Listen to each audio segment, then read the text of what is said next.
Welcome everybody to this live launch of Procurement in Focus. I will start by giving the table to our chair, Adnan Khan. Thank you, Oriana. Hello and welcome everyone to the CEPR event on public procurement. The exact title of the event is Procurement in Focus, Rules, Discretion, and Emergencies. And you can imagine that we are going to talk about interesting topics, topics that are of great interest to anyone in working on public sector reform, COVID, emergencies, personal economics, and all of those issues. So before I say a word about the topic and how we will run today's seminar, we have a wonderful team here, and maybe I can request the team to start introducing themselves very quickly, a word about your name and basically your role. Maybe I can start with Oriana. Thank you, Adnan. So my name is Oriana Bandiera. I'm one of the editors of this volume, and I'm a professor at the London School of Economics. And now I'll pass the baton to my co-editor, Giancarlo.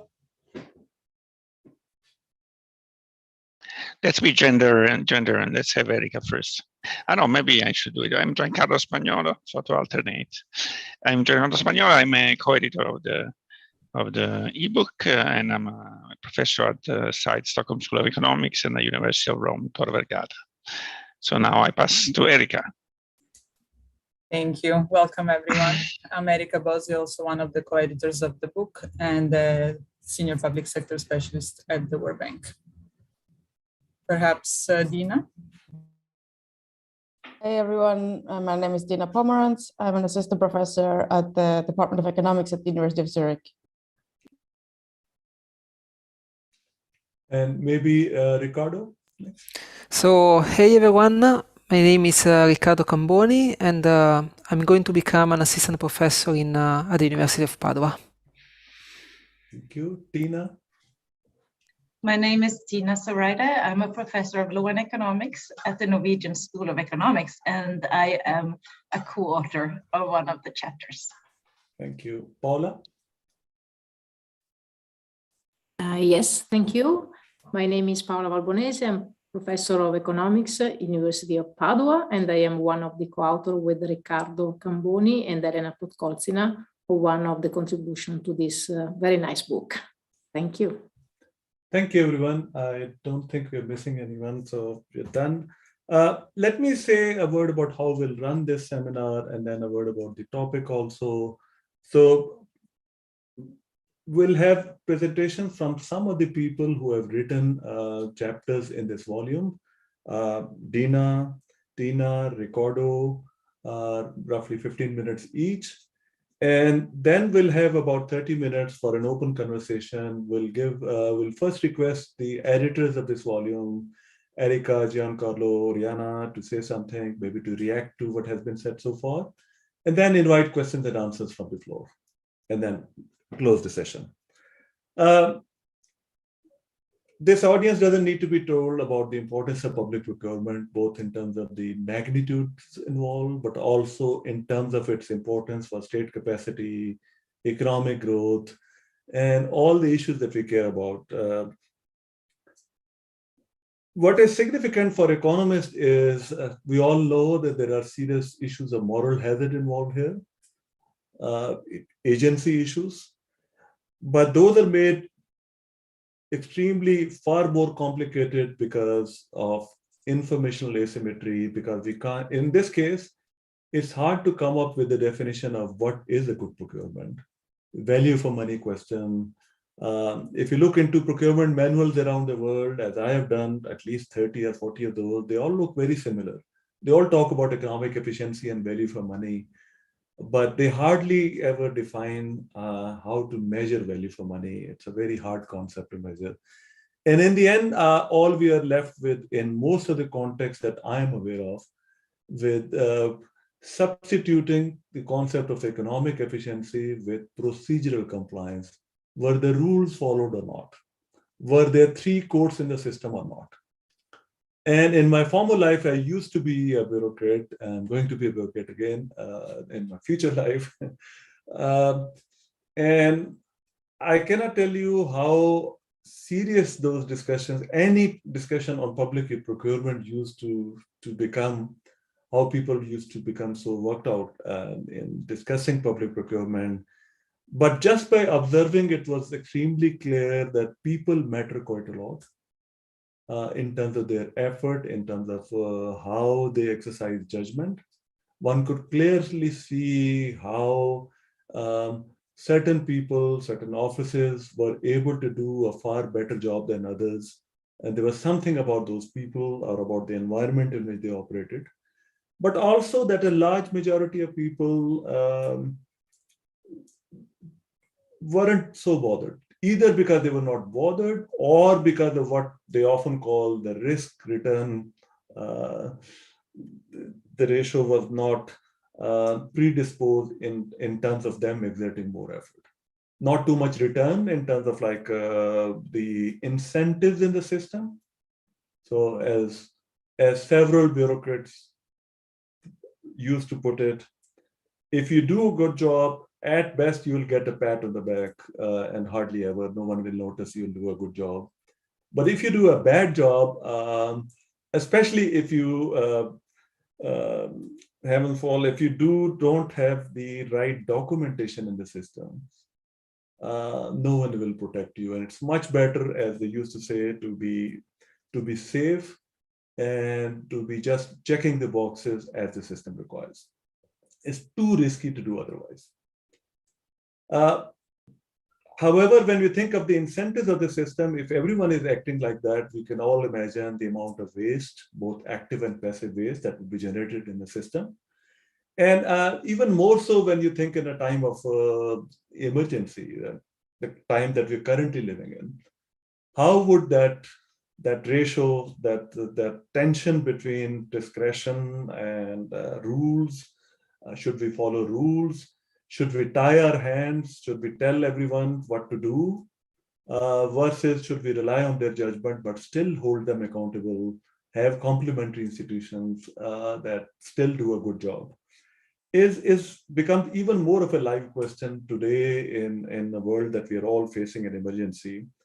And just to have one exhibit on this, my own prefaces, I really enjoyed this book. I read all of the chapters. I really enjoyed.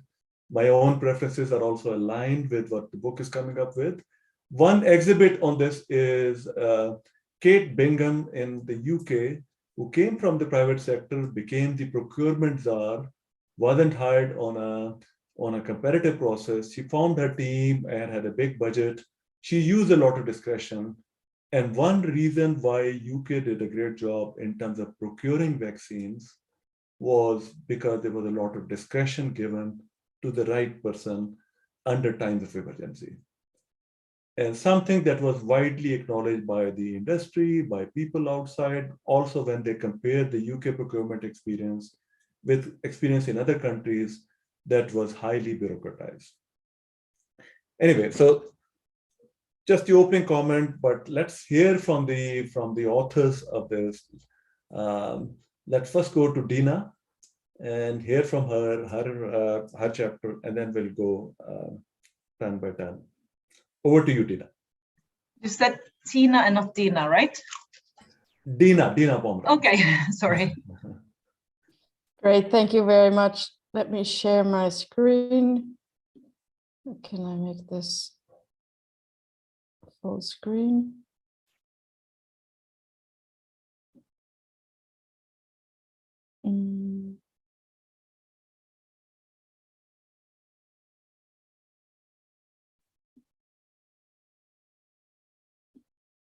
How do I?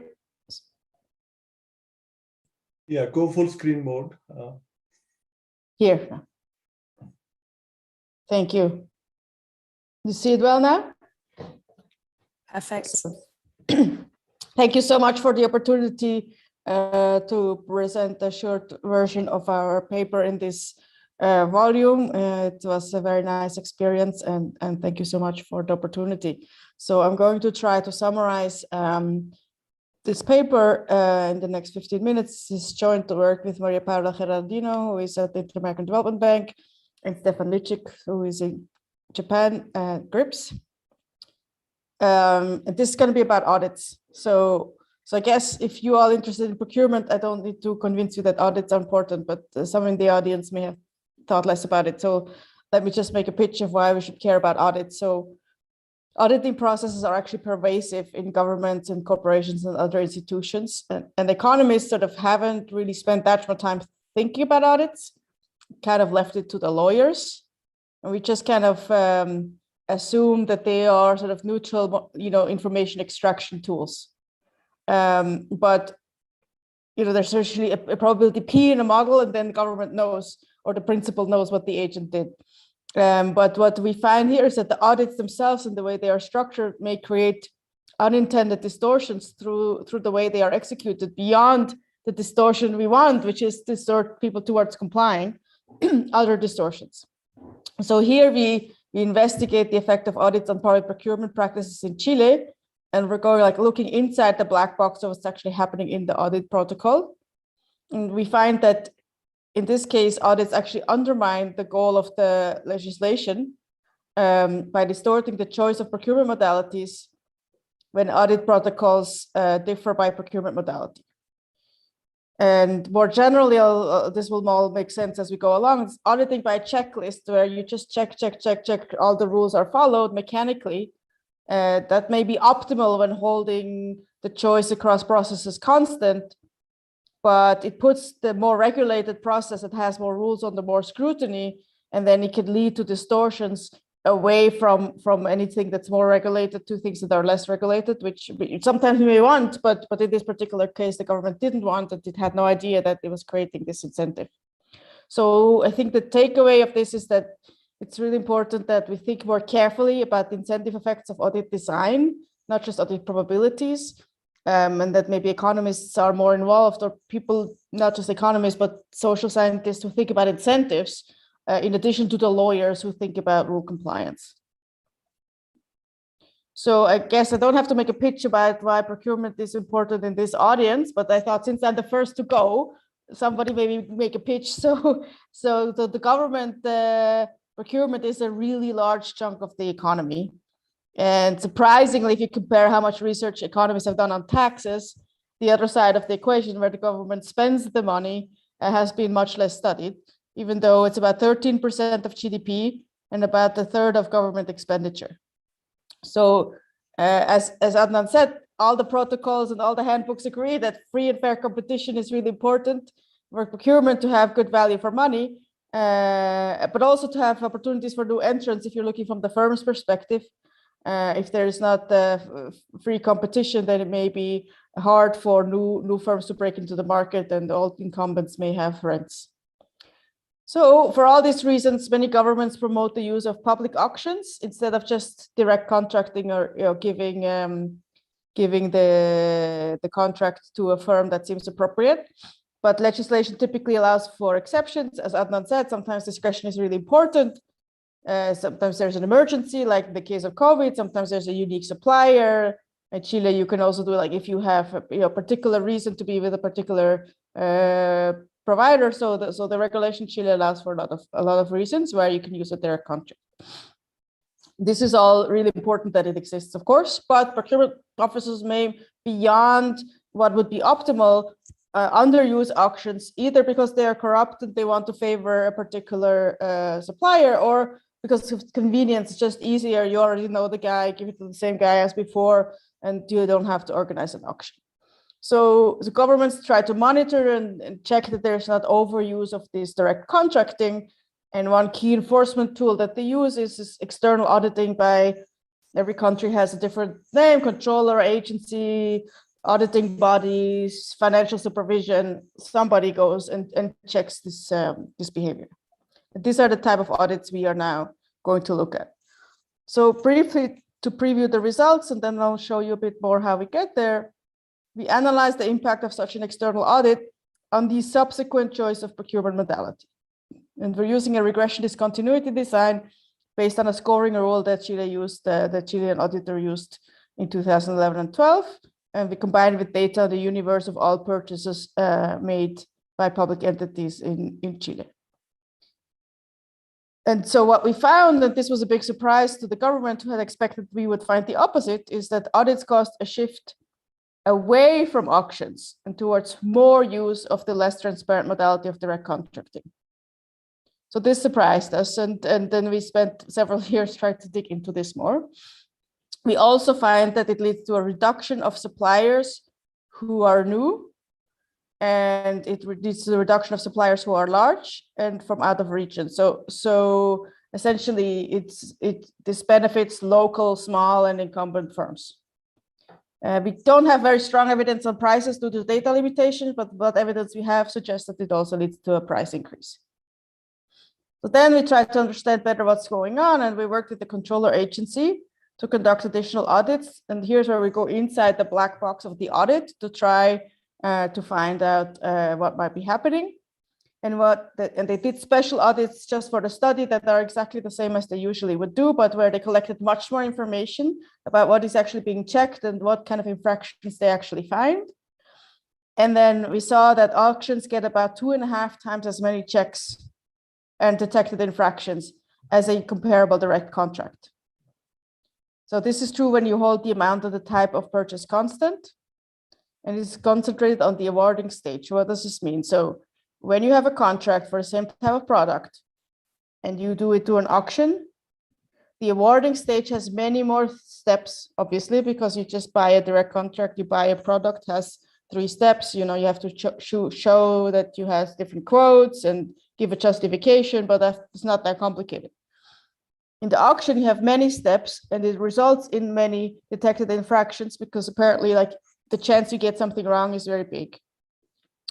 And it is happening in the awarding stage, so it's not something unobserved about different type of product. Then we would also see differences in the execution stage of the audit, of the procurement contract. So this was a very quick summary, and now I'm going to break it down for you. So probably everyone here knows, but just in case people are also in the audience who are new to procurement, there are 4 modalities in Chile. This is common in many countries. One is these online auctions, where every qualified firm can try and participate. Chile has scoring auctions, so there are multiple criteria. It's just not just the cheapest thing. The government can give criteria what they want. This is about 64% in Chile of the volume. And then direct contracts are this less transparent, where you often have to have 3 quotes, but in many cases in Chile, you don't even have to have 3 quotes. Essentially, you have to give a reason why you don't need an auction, and then you can just buy directly. And then there are framework agreements where it's sort of pre-negotiated goods, that there's the price and the thing is already there, and it's essentially Amazon for the public sector. And then very small purchases are exempt.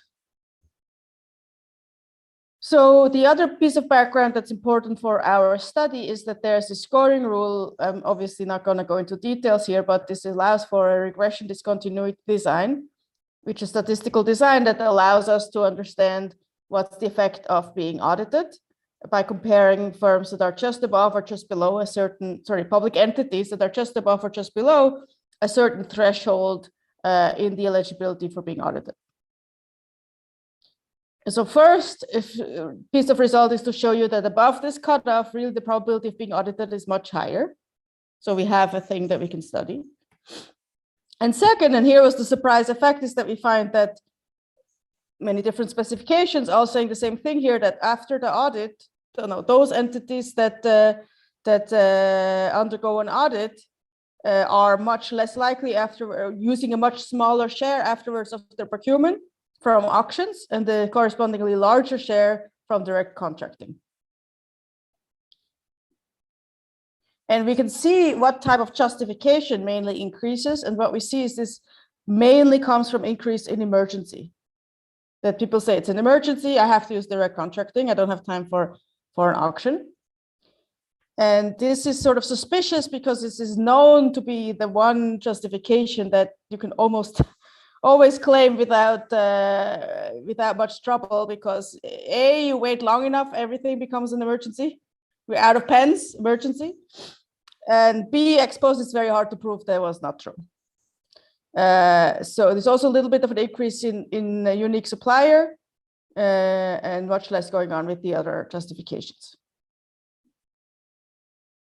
And also, you know, the other thing is like, it's very unlikely that just above the cutoff, suddenly those had actually had real more emergencies. So now we try to understand where this is coming from. And this is where we did these additional audits, or the procurement agency did, where they selected randomly, or we selected randomly, and they audited some entities for having the same type of audit, but where they collected information about what was exactly done in the audit. So here what you can see is, first of all, without any controls or anything, when you have direct contract, which is what the constant term is here, then you have about 19 checks, and when you have an auction, it's more than double. And this is reflected also in a much larger number of detected infractions. When we control for all the variables we have, amount of purchase, product code, the month in which the purchase was made, which control department did the audit, and which month was the audit done in, it doesn't change. Okay, so then there could still obviously be unobserved differences for sure. The next thing we can do is to break it down by the stage of the procurement. There's the first stage, the awarding stage, is anything up to when you agree on awarding the contract. So all the processes in the auction, the selection of the supplier, and so on, and the same for the direct contract. And the execution is everything that happens afterwards, like, is the product the correct one? Everything to do with the completion of the contract, delays, and so on. And we find that 90% of this difference comes from the awarding stage. The 5%, then sorry, the 10% that remain in the execution could either be that there are some unobserved heterogeneity that we don't capture, or that when you find tons of problem in the awarding, maybe then the auditor is more likely to look at the execution, is also possible. Similarly, in the infractions, we see that the biggest chunk of the increase in infraction comes from the awarding stage. And this has consequences because it also increases, it essentially doubles. The risk here is that direct contracting mean, and there's a difference for auctions, that there will be a serious formal follow-up investigation against that officer. So this is not just trivial, oh, here you missed a line, but this has consequences. And then finally, we look at whether this affects anything real other than, okay, this is a different modality, but maybe you already knew who's the best guy and you chose the same guy, and we are glad you didn't bother doing an auction. So it does change who gets the contract. It increases the likelihood that the contract goes to the incumbent who has sold to this entity before, that it's a small and local firm. So this is consistent in principle with the view that direct contracts facilitates favoritism for insiders with special connection already with the procuring entity. So this is new, and Adnan and Oriana haven't seen it yet, but we just did a follow-up survey that I thought might be really of interest to you, because it also responds to some of the concerns that have been brought up in some seminars about being able to rule out some alternative mechanism. So the goal of the survey that we did is a countrywide survey with procurement officers in Chile, is to shed more light on the context and to rule out some alternative mechanisms. And we were, despite of COVID, we managed to have very similar, very good response, and the respondents are very similar to the full universe in terms of experience and gender, and covers almost the entire country except for the very tiniest, very remote region. And this is only in procurement entities that have undergone an audit very recently, so we know that the officer has experience and is talking from real experience. So the main topics we have is, first of all, one possibility that could explain that result is that the officers just believe that after you've been audited, the Baumkreider effect, you're now safe. And this is empirically not true. We knew that before. Actually, the audit probability slightly increases when you have been audited. This apparently happens because they're follow-up stuff and they go again and check. And so it's actually more likely they check your next year's contract, but definitely not less. And apparently officers know this. So less than 5% believe that contracts made in the year of the audit are under less scrutiny because the subsequent audit probability falls. That was one of the concerns that one might have, and apparently, the auditors do know that, procurement officers do know that. Another concern was maybe the officers are so busy from the audit that don't have time to do the auction, and they run into actual emergencies, and so therefore they have to do emergency contracts for real. And so we asked the last audit, how much time did you personally spend? Everything included. It turns out the median time over the whole year is 5 hours. So it's not the type of audit that would, takes a huge amount of time of the procurement officer, and less than 3% say this ever resulted in the use of an emergency contract because of delays. And the last thing is kind of exciting because it's also new, beyond just the ruling out mechanisms, is do these consequences even matter, right? One question was, okay, you get detected for small errors in auctions, maybe nobody cares. And so we ask, if this type of thing happened, what would be the type of consequences and how severe would this be? We already know that it leads to more serious follow-up investigations, but we don't know the form of follow-up investigation. Still, it may not be that serious of a thing in Chile. So what we found is that while it's true that formal sanctions are perceived as relatively rare, only about 18% say it's likely or very likely that there would be a legal penalty. Other consequences are very frequent, namely career concerns, social image concerns like bullying at the workplace, and self-image concerns. This is very much in line with, for example, the work by Benabu and Tirol. And then the question arises, well, okay, career concern, is this matter? I mean, who cares? Maybe we only care about legal sanctions. Apparently people care. So we asked them to rank different scenarios on a scale from 1 to 10 about how severe they were. And 73% ranked, for example, the consequence of this type of consequence from an audit as more severe than having a 5% lower income in the following year. So people, do care, and we know that from introspection. We care when we look bad in front of our colleagues at work. We lose sleep at night because somebody said something critical about a paper, and that's the same apparently in this case. So we think, and this is the right audience to ask you guys if we missed something, that to the best of our knowledge, this might be the first paper to actually look at such bureaucrat beliefs for government sector governance about what are the consequences beyond financial or penal sanctions. So to conclude, contrary to the government's policy goal in Chile, the audits led to a reduction of auctions and an increase of direct contracts, significantly lowered the number of competitors in the applications. It shifted the shift is concentrated on emergency justification, which is sort of known to be the easiest to manipulate. There are fewer purchases from large, new, or out-of-region suppliers, and there's some suggestive evidence of price increases. The results from these additional special audits show that auctions mechanically undergo about 2.5 times as many checks and detected infractions as direct purchases. It's the direct result of the audit protocol. The audit protocol just has many more checks for auctions, and the effect is concentrated on the awarding stage. Now one can discuss your policy implications. Maybe you should sample steps to check from auctions, or oversample contracts that are from direct contracts, or something like that we can discuss these. But the punchline is when mechanically applying auditing by checklist, more regulated processes may be discouraged. This may go way beyond procurement, and it's important to think carefully about incentives created by the audit design, and optimizing an audit protocol just for a given modality without thinking about the fact that the agent may have options to choose a different procedure may be problematic. Thank you so much for your attention. If anyone has comments or questions that you can't raise here, feel also free to send me an email or any of my co-authors. Thank you, Dina. Super interesting. The downside of discretion. So there is, by the way, some question for you in the question answer space that you can maybe either choose to discuss during the discussion or separately online. Let's now move on to Tina. Tina, we are running a bit late, so maybe you can try to finish in your allocated time. Thanks, Tina.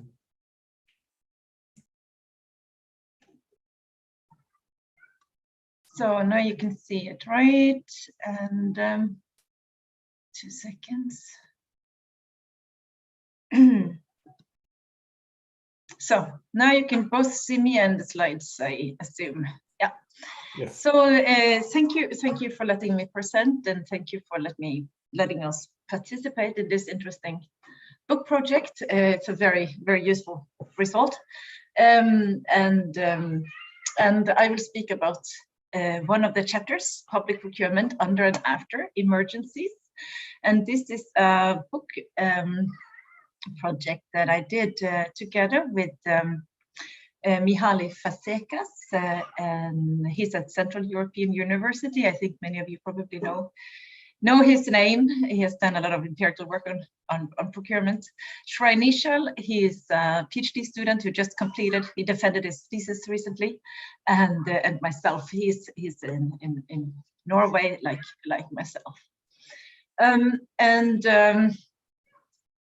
So like the editors discussed in the introduction of the book, it's a common assumption that emergency situations increase the risk of corruption. And at the same time, we need flexibility. So ideally, we should have more flexibility for the honest decision makers and more controls and bureaucracy for the rent seekers. And of course, we don't know who are who. So that's a classic challenge.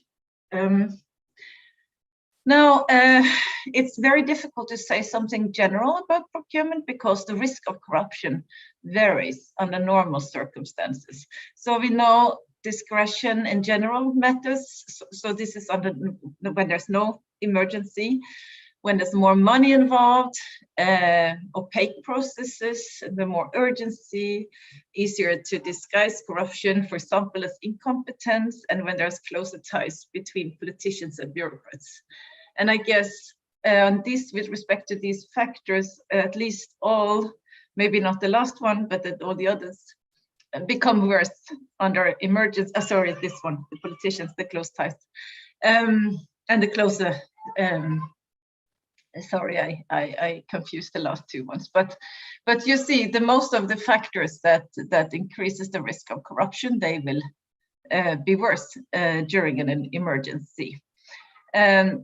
Formally, it's normal to have that there is there's a formal reason why it is possible to deviate from standard procurement rules. All countries tend to have emergency clauses in their standard procurement rules, so it's possible to use them when a situation occurs. And in addition, governments can issue a special act or decree that facilitates for rapid procurement. The problem with those formal regulations is that they are often not specific enough. So they will not, often it will be unclear exactly what constitutes an emergency, how long it lasts, which goods are actually covered by the decree, and what sort of oversight applies in this emergency situation. So there's normally a lot of other additional questions that are unclear that increases the discretion. It's not only about deviation from the standard procurement rules. Now, just to give an example, we saw that under the pandemic, the EU Commission issued a decree that encouraged governments to open for more.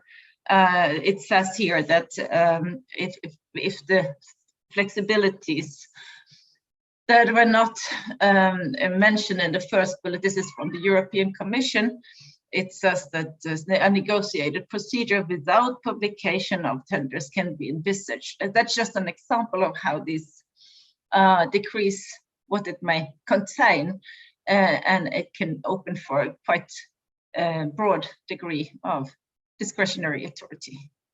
Now, under public procurement, under an emergency, a dramatic emergency, we will see there will be there will. Are there any sounds in the background? Let me just make sure that we. Don't worry, Tina. Okay, thank you. Yeah.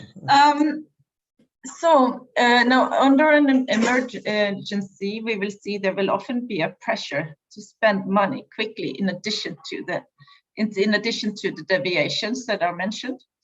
There will be less oversight, so there will be and the focus among public procurement agents will often be on whether the goods can be delivered fast and whether they work at all, and less focus on price quality combinations, because it's not necessarily in the minds of in an emergency, and little time for tenders, of course. And under normal circumstances, it can be difficult for those around among public procurement agents to ask about integrity, but that can be even worse, as if you're actually questioning people's integrity in such a dramatic situation. At the same time, there are some reasons to expect more honesty, because each euro matters. It's important to save lives, and you can get more value in that respect per euro. We can also imagine that if there's more sources of funding, there will be more controls. More attention from the press may make it more difficult to grab some of the funds or allocate contracts to specific providers. And of course, if there's especially in democracies, it can be a scandal, a corruption scandal in public procurement during an emergency can lead to absolutely a scandal. So it may hit back on those incumbent leaders. Now, so for this book chapter, we are presenting 2 case studies where we have tried to understand how this works in practice. And both studies are subject to more detailed analysis than what we include in the book chapter. So we kind of present the main results. They have not been published yet, none of them, separately. And one of them is from Italy. So Italy is a very interesting case in our opinion, because it has modern, very strong institutions in many different ways, updated rules, and it has improved on public procurement over the last years. And at the same time, it is exposed to many different sorts of scandals. And it is the way it is, the different communities, the different parts of the country separated. It's possible to study this in very interesting ways. So in this project, we study 5 disasters, 2 earthquakes, 2 floods, and 1 avalanche. And we have contract data, contract level data from Tenders Electronic Daily, and combine that with data on its disasters. And in this study, instead of only focusing on what happens right after or during an emergency, because that's quite obvious, we try to understand we try to compare what happened 3 years before the scandal and 3 years, the disaster, and 3 years after, to see if there are some lasting impacts, because that's actually more important than what's happening right around in the most dramatic weeks. Tina, sorry, you have 5 more minutes. Yeah, I will complete in time. So we see that there is a higher procurement risk after disaster. We find that we study this now in many different ways, but it is quite clear that we find we compare the regions where the disasters happened with the regions around them, and we do a matching, kind of crude matching, so we compare similar contracts before and after the disaster in these different area. So what we are doing right now is to study this with a different diff, but the matching is quite telling. So we find in terms of procurement risk, we study kind of whether there's more use of single bidding, whether what the ways in which the procurement happens, if it's more non-open procedures in a sense, and sorry about the spelling, shorter advertisement periods. So we find a quite clear result. Even after 3 years, there is a higher risk of corruption in the areas where disasters happened. The other project that is, I am not involved in this project. This is something that Mihaly Fazekas is doing together with co-authors in the bigger project, but we have included this the results in the book chapter. That's from Romania, also a very interesting case study because they too have improved their procurement rules in many different ways, and it's quite updated, but at the same time they have serious problems with corruption. And in this project, this is focus on the exact date on which the government issued a decree on discretionary public procurement in healthcare sector. And what's interesting in this project is that on the date as illustrated with this figure, there is a substantial increase in what we can say non-open ways of procuring not only health-related materials, as was so the decree was supposed to include only health-related or corona-related materials, but we see higher risk attached to all sorts of public procurement. So it is kind of the decree is considered as an opportunity to procure in high risk ways. So just to say a few words about the challenges that these problems imply very quickly. I guess I have 1 minute.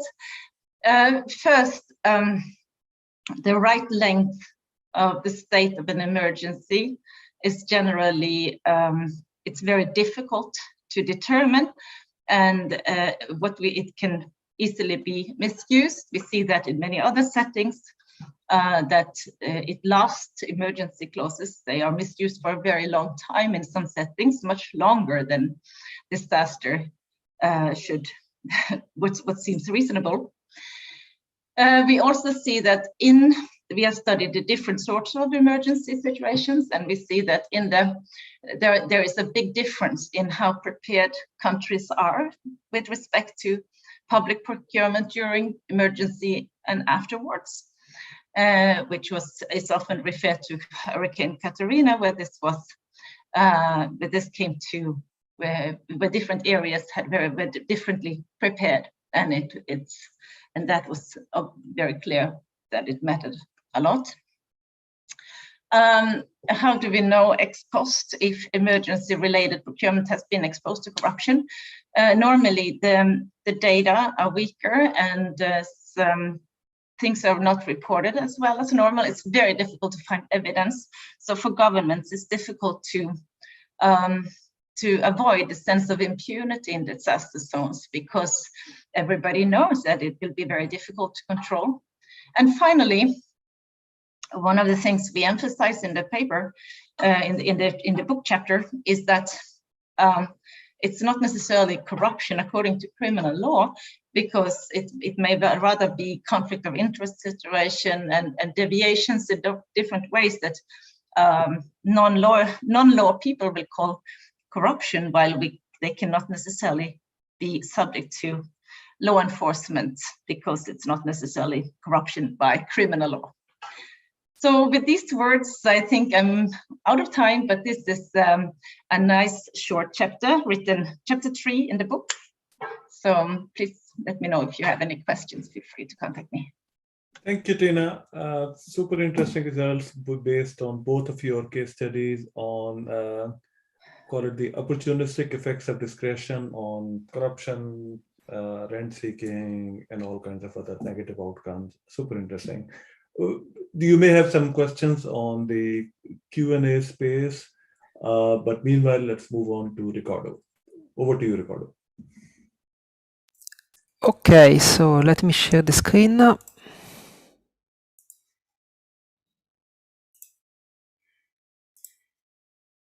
Okay, so thank you so much for the opportunity of presenting our chapter on bias discretion in Russian public procurement under COVID-19 emergency.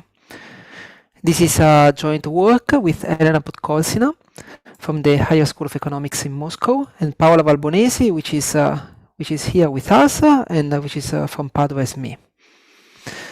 So what I'm going to present are the initial results of an ongoing research project investigating the effect of the COVID-19 pandemic on the public procurement in the health sector.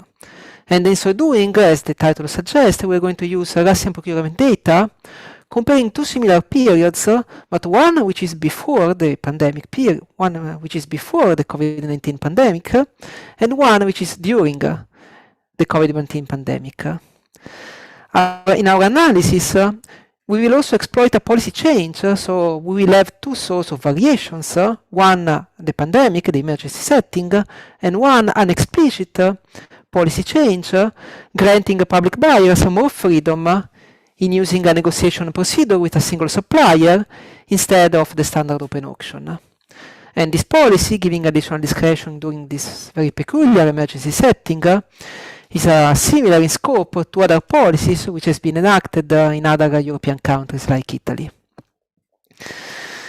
Now, how much to regulate and how much not to regulate and to leave to the discretion of the public buyer is a very important and highly debated problem on public procurement. As Kellman said, procurement regulation is more often the source of the problem than the solution of it.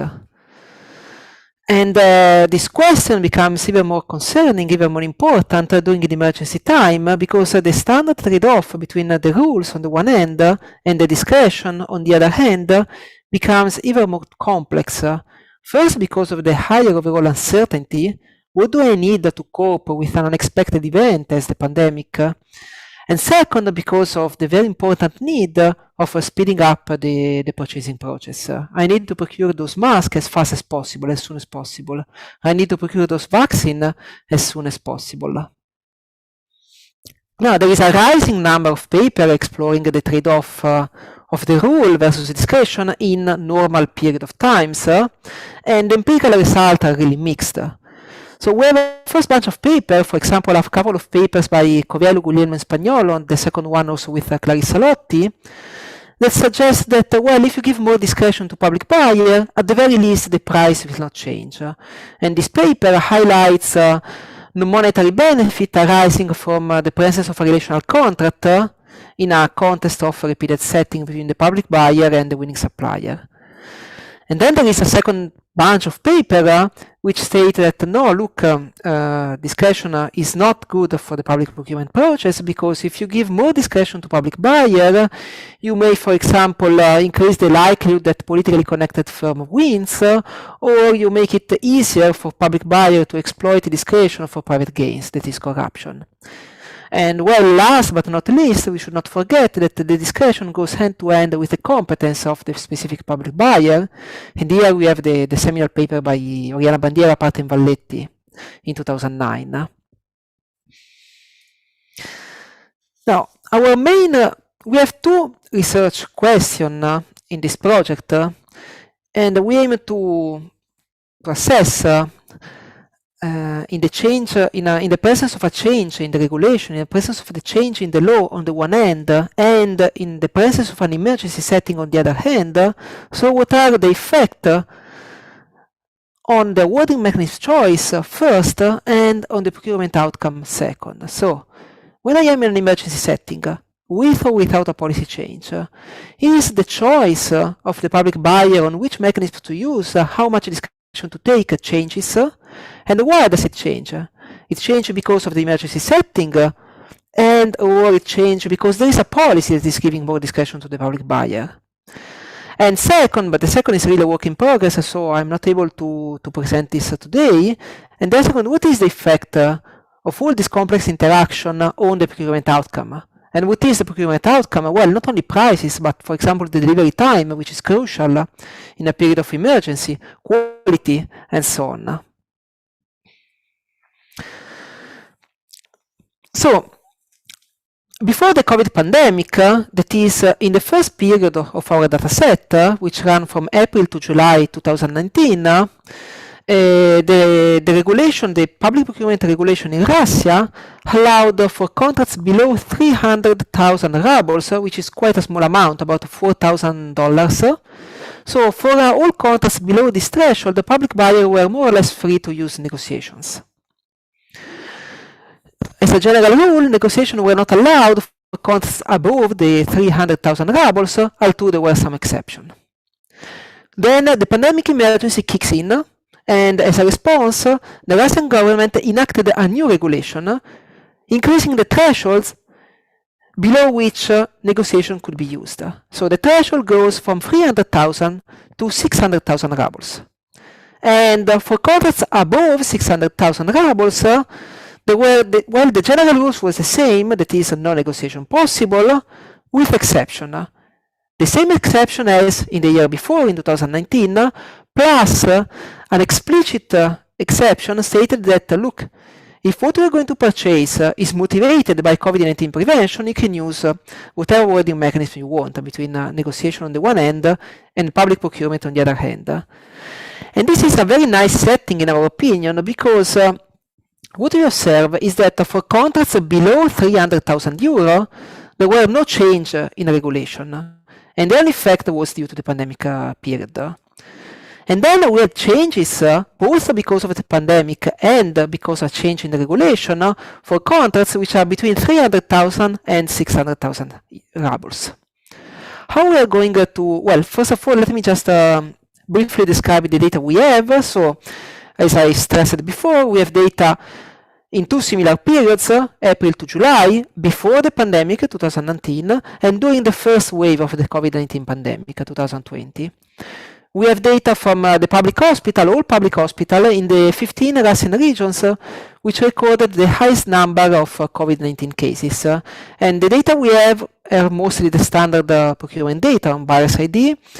We know the type, the institutional type of the buyer. So in the Russian context, this means whether the buyer is federal, so the national level, regional, or municipal buyer. We know the procurement procedure, negotiation, single supplier negotiation, or a standard auction. We know the price, so the moment in time when the contract was awarded, and we know what they were purchasing. And those are public procurement in the health sector. So purchases are generally drugs, medical devices, other equipment, or hospital services like cleaning, for example. And we have data of about 90,000 procurement contracts spread around 600 public buyers. So, as I said, we have two sources of variation, and we are interested in studying the impact of these two sources of variation, the emergency because of the pandemic on the one hand, and the change in the regulation on the other hand, on the probability of a public buyer of using a negotiation procedure instead of an auction.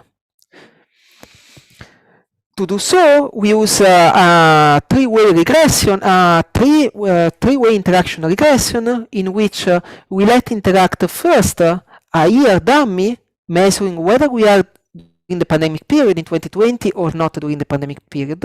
Second, a set of two dummies, measuring whether the contract value is below 300,000 rubles, between the 300 and 600,000 rubles, and above the 600,000 ruble threshold. Now, the change in the policy regulation affected all contracts which were awarded in 2020, in the year 2020, and which were between the 300 and the 600,000 rubles. And finally, we study also, we incorporate in our three-way interaction regression also the institutional characteristic of the public buyer, whether they are regional, federal, or municipal.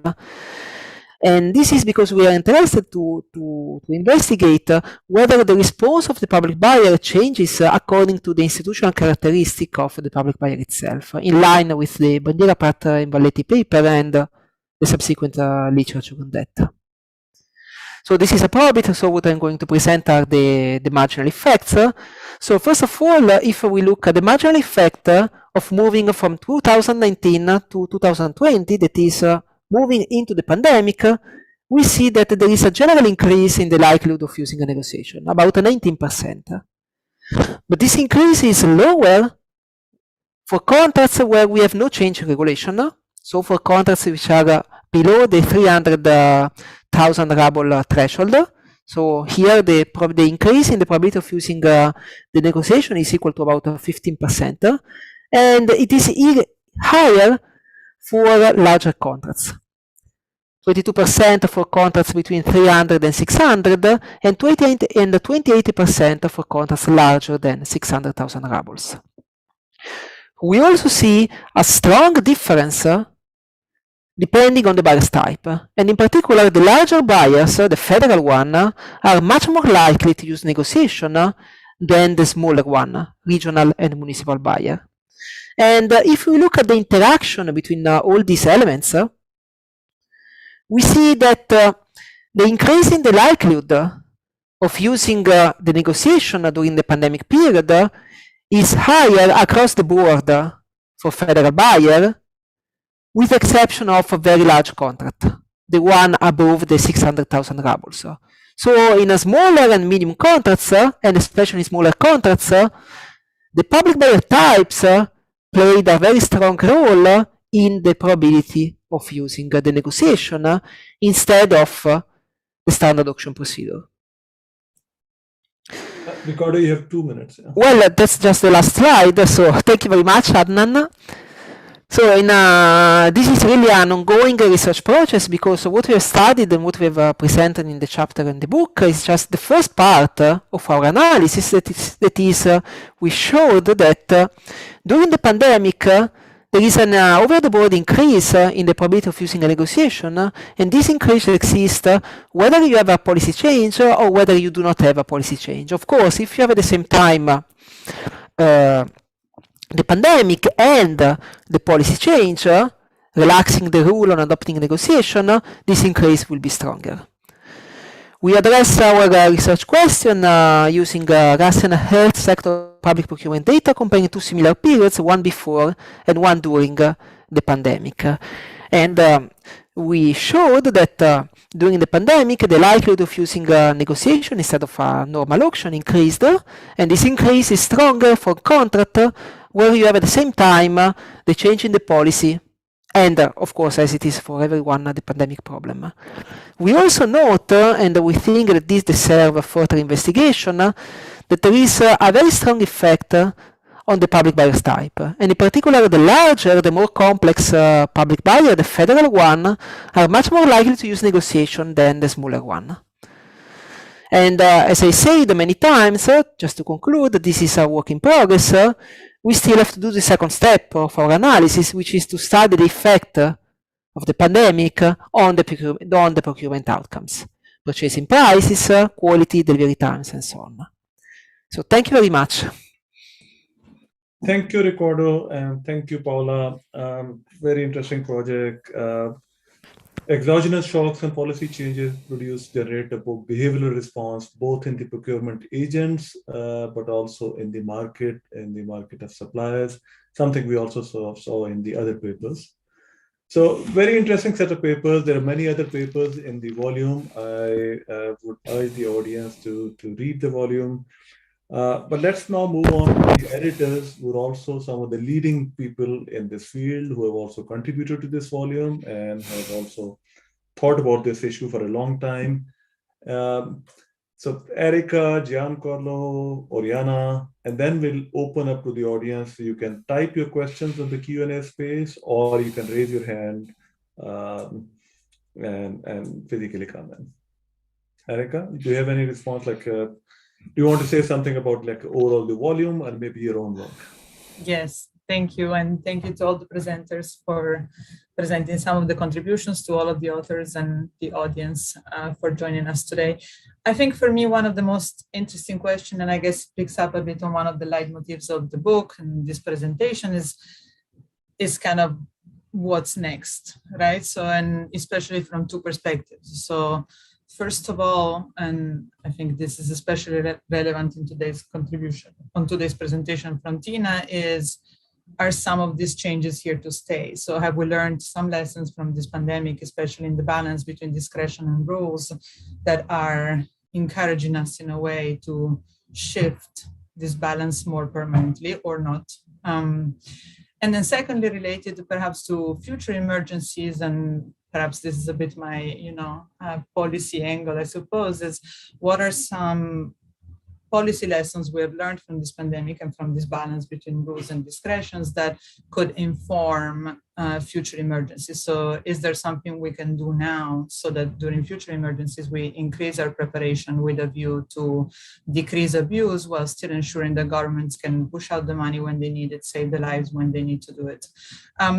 So perhaps just if the authors or anyone else, of course, in the panel has some reflections on this, I think this is one of the interesting contributions and kind of thought-provoking points that we wanted to raise with this volume.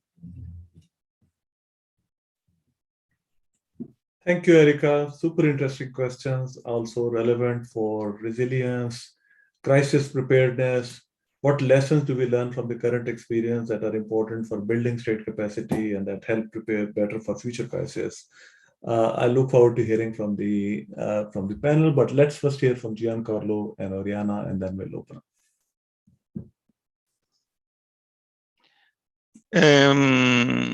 Oriana, okay.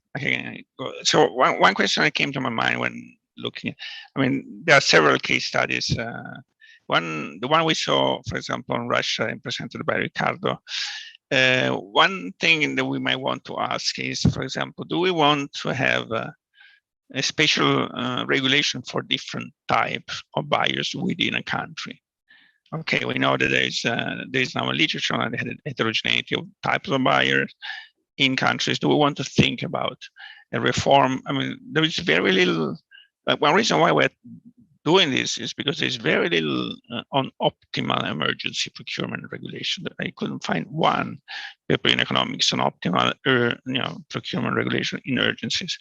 So we want to think of differentiated regulations for different buyers. And what about publicity requirement? Could they be changed? Because everybody think about changing the rules of the awards, allowing more discretion, but what about having more data publication? I know that there have been experience, for example, some countries invented new rules, like Ukraine, I think, came up with a rule in which you can have a direct award, but it would be only valid if it's published, the contract is published on online platforms within 3 days. So everybody can see the contract. So this discretion comes with an extra transparency requirement. So this goes back also to Erica's question. But so my question is, think about Russia. You have different types of buyers. We have a paper seen. Do we want to have a buyer type regulation? Do we want to constrain some buyers from using this discretion that you get additionally in emergencies and so on? So that's the question I throw to the audience. Thank you. Super interesting question. Special regulations with respect to different type of biases, optimal audit regimes. One could also throw into the mix different levels of state capacity. You could have audit and transparency, but in a world of weak state capacity, introducing different kinds of biases, how would you think about it differently? And would the balance between ex ante versus ex post controls vary in settings or societies having weak or different levels of state capacity? Again, a question that I think all the authors are best positioned to answer. Maybe Oriana will address this, or any other questions you want. So over to you, Oriana. 2 years I've been doing this and I always forget to unmute. I'll bring it back to the incentives within the bureaucracy at the different levels. So when Dina presented the results on the audits, the question is, who decides the audits? Who monitors the monitors, right? It's always a question of hierarchy. And in particular, the power gets bigger and bigger as you go higher and higher. And the people who make the big decisions, which constrain the actions of the procurement officers at the bottom, therefore preventing corruption at the bottom, can actually result in more corruption. Right? So let me just give you an example. Let me see if I can, I don't need to share this, but in many organizations, if you need to buy any item, there is a list of approved suppliers. And that list exists because you don't want people to go buy, say that an example that happened to me, I had to buy a coat hanger from my office. I went to the LSE administrator and I asked for a coat hanger. She took out the catalog of approved suppliers. There was one coat hanger. It costed £100.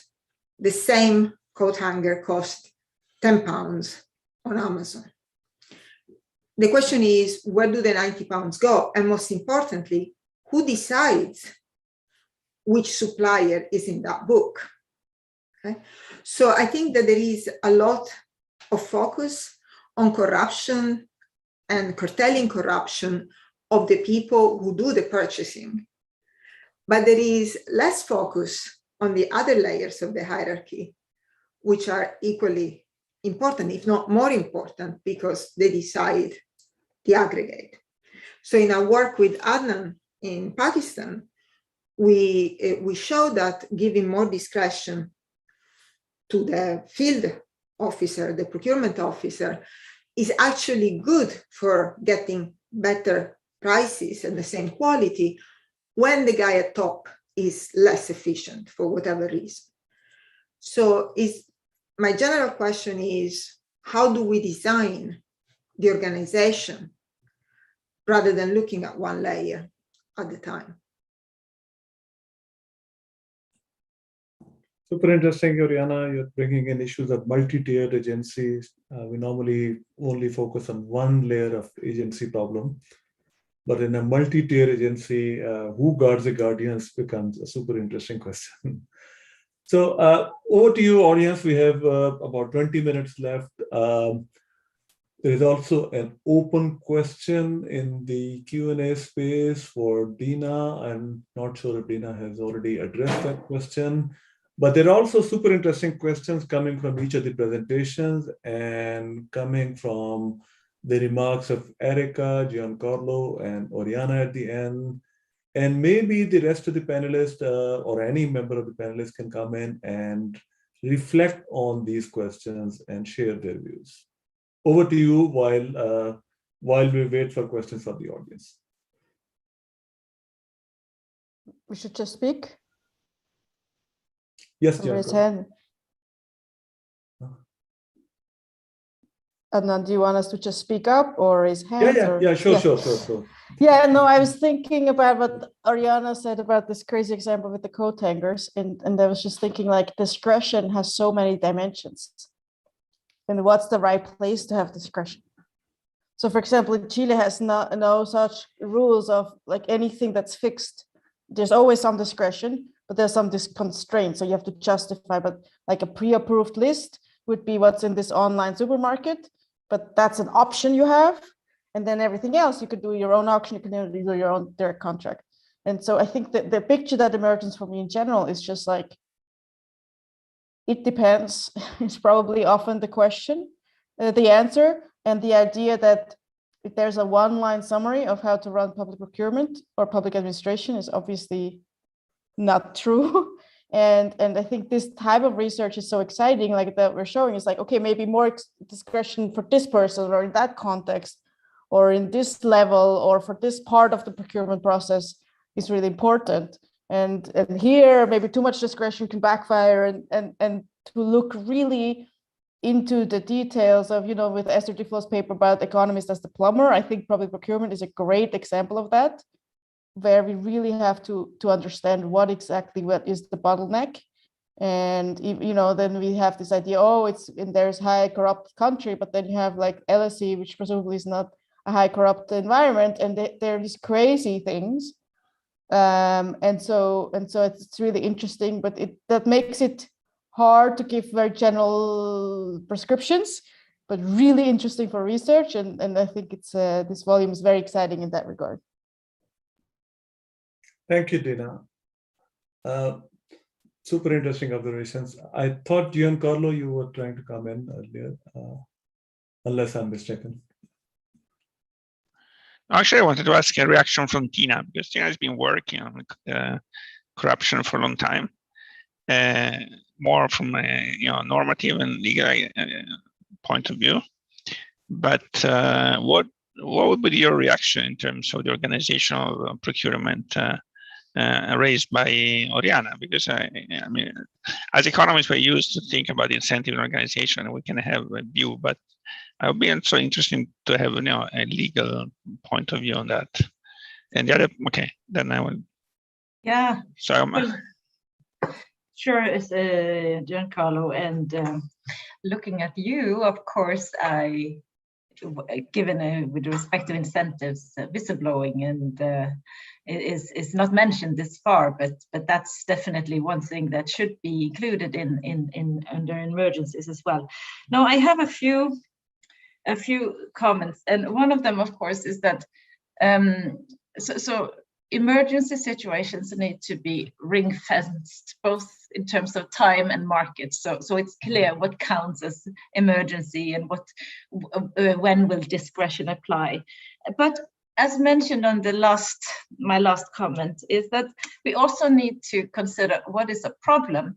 And if the standard is corruption, we will not see very much corruption because it's so hard to prove from a legal perspective. So it is important to act on conflict of interest issues as well. So the threshold for acting should not be corruption as a kind of crime. It should be violation of conflict of interest regulation as well. And it should be, as part of the rules, it should be essential to act on suspicions, because in the cultures where you have high integrity, you may have a lot of flexibility, you may have a lot of discretion. Like in my country, Norway, we have huge discretion for public procurement agents, but there is a culture for acting when there is a suspected issue. And of course, as Giancarlo has written a lot about, there has to be incentives to blow the whistle. So I would just wanted to, with respect to incentives and rules, mention some of those. But your comment, Giancarlo, on certain bidders, I would be very careful about listing only eligible bidders unless there has been a tender for framework contracts.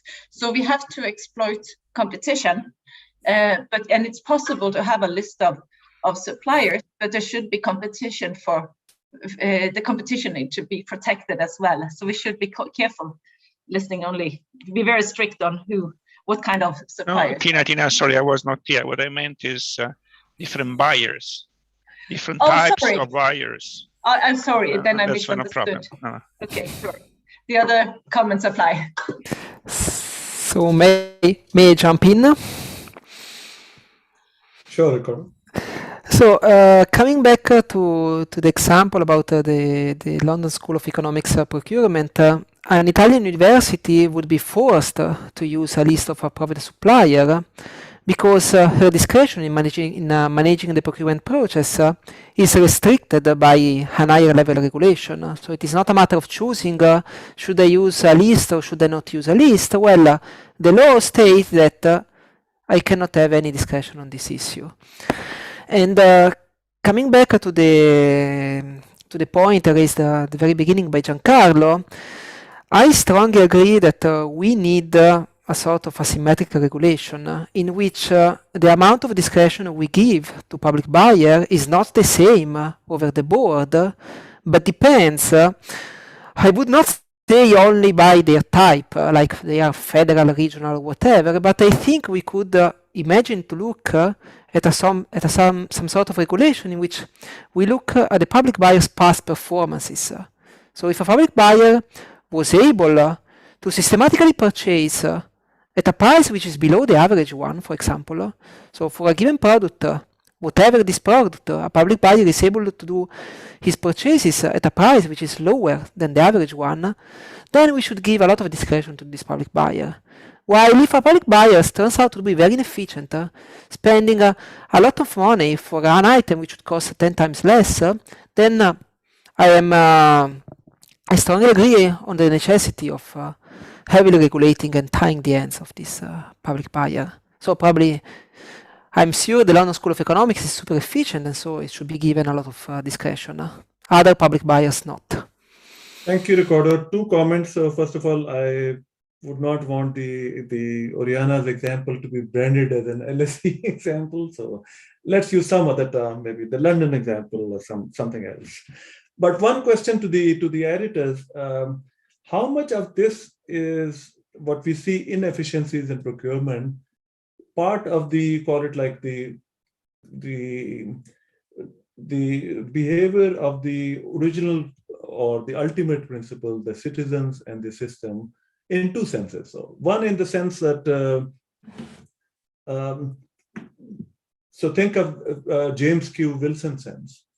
So he would argue that inefficiencies in the public sector are to a large extent because of the way we as citizens impose certain constraints on the public system that we do not expect the private sector to impose. Like procurement, we all expect them to be transparent, to follow a process.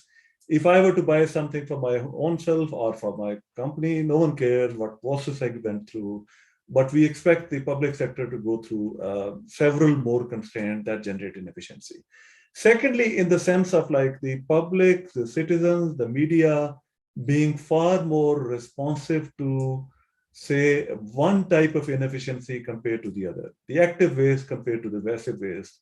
The same amount of waste, it makes far big of a noise when it is perceived as a corruption, or even a smaller amount of corruption rankles far more than a much bigger amount of waste which is generated due to inefficiency.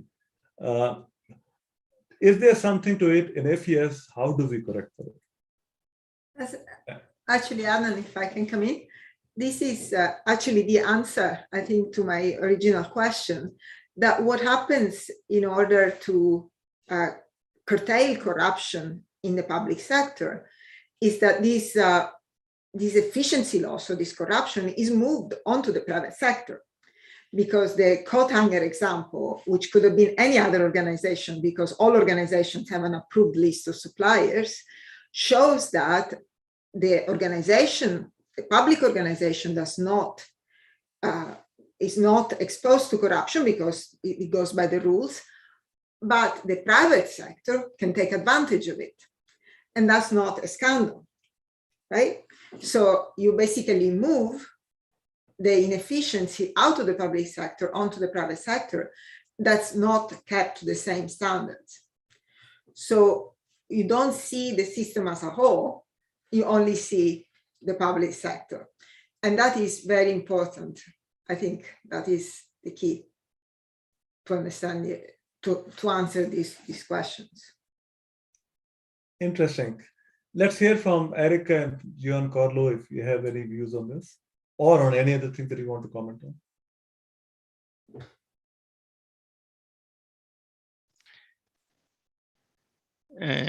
Erica? I had a thought in mind, but it slipped away. What was it about? Yes, it was about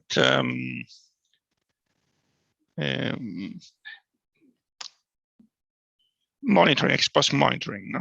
So can we impose additional ex-post transparency requirement during emergencies, just when we, as we have special rules that can increase the amount of discretion, at the same time, can we increase the amount of transparency required to suppliers? Like It's not a big deal to take the contract and publish it on a platform with a PDF. It would take a few seconds. This doesn't happen in any countries, I know, not even in Norway.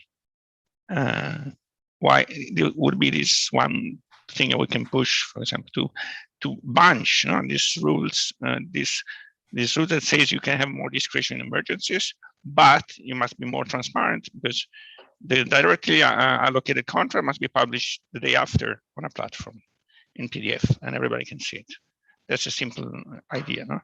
The whistleblowers, thank you, Tina, was suggested was a big issue because we just had a directive approved in Italy, Europe, in which we don't provide any reward to whistleblowers, and we only provide very little protection because of big pressure from the lobbies, industrial lobbies in Europe, prevent them even to talk about that. So that's probably not. But I mean, what about possibility to change? The other thing is the framework agreements. I mean, after Katrina, there was a big convergence saying, well, the mess after Katrina, which was a mess, it was 2007 in a very, otherwise pretty efficient country in terms of procurement, could have been avoided by more use of framework agreements, which are these long-term contracts that are for years with a shelf of ready contracts. We didn't see a lot. I mean, we have a chapter in our book. We didn't see a lot of use of framework agreement again in these pandemics. How would you think? I mean, of course, we cannot have an ongoing framework agreement for any type of good, just in case there is an emergency on that good needed at any time. So, but how would you think? Because one reason why in Italy there were not so many, was not used so much framework agreements, is because they expired. They were, and it takes a long time to start a new framework agreement in terms of reaction to the COVID. So how would you suggest to go in this direction, like framework agreements and monitoring and publicity requirement? Erika, why don't you answer?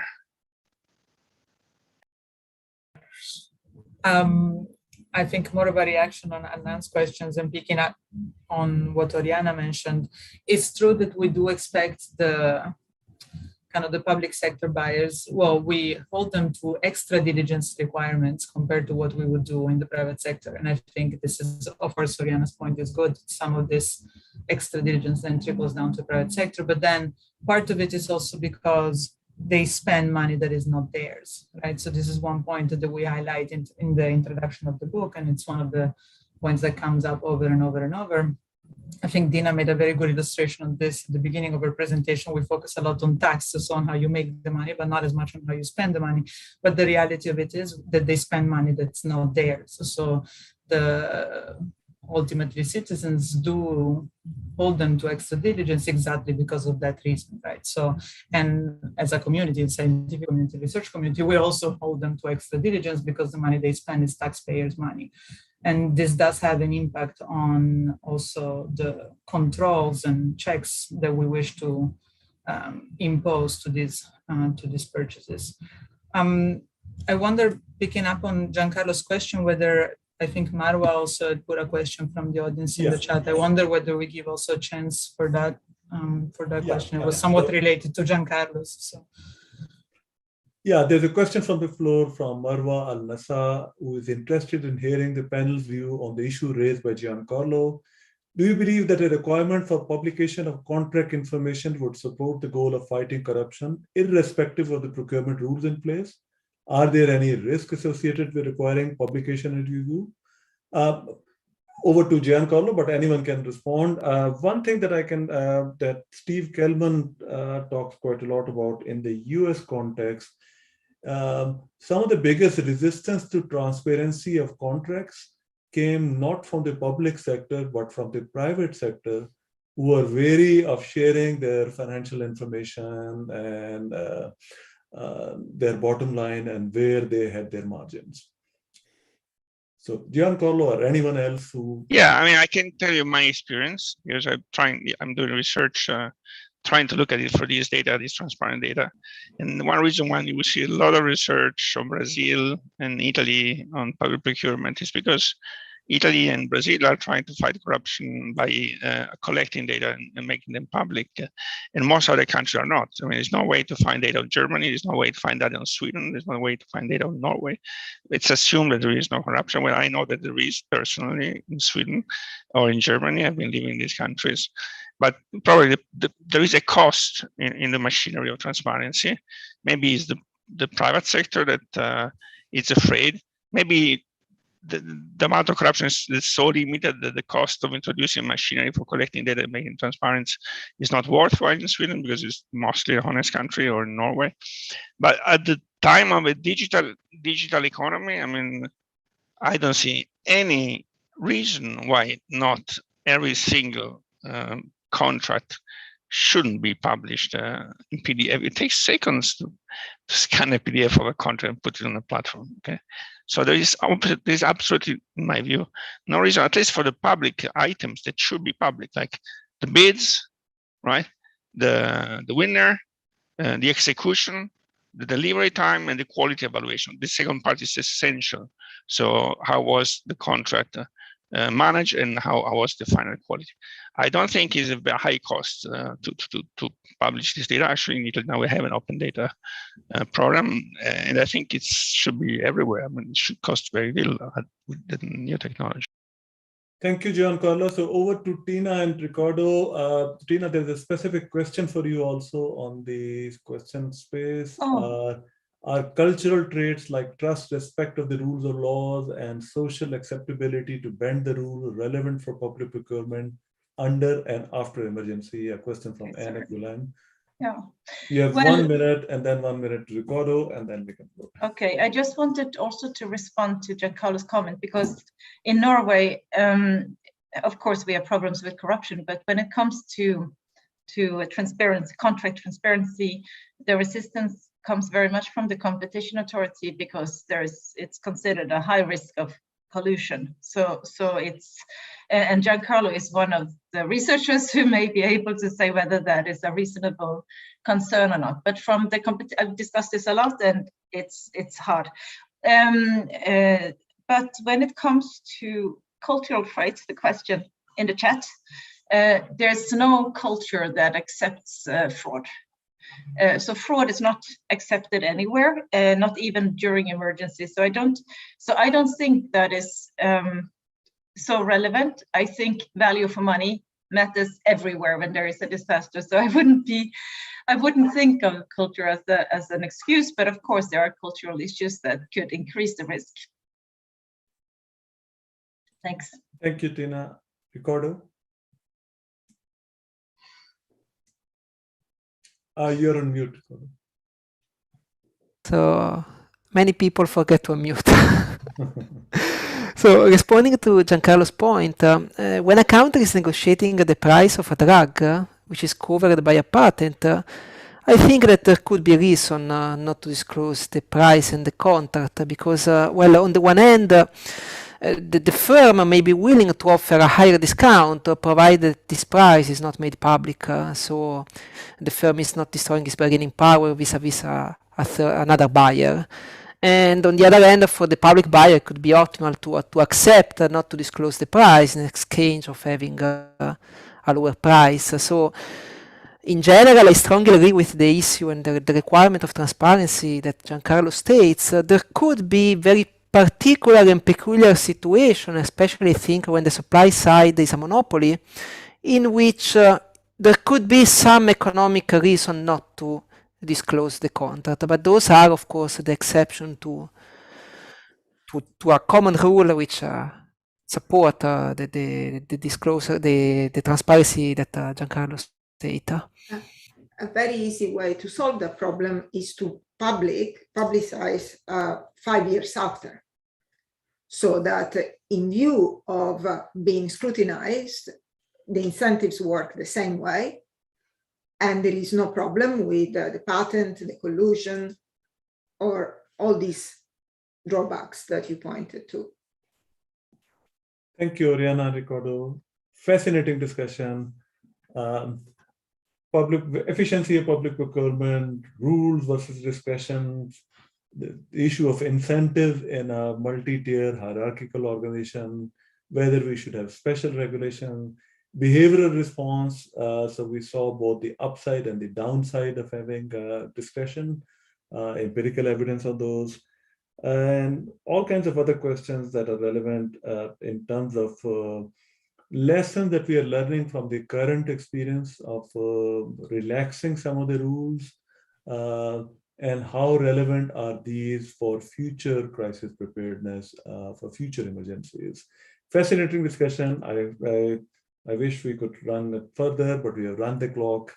So thank you very much to the panelists and to the audience for a great discussion. Thank you, everyone. Bye. Thank you. Thank you very much. Bye-bye. Thank you. Thank you. Bye.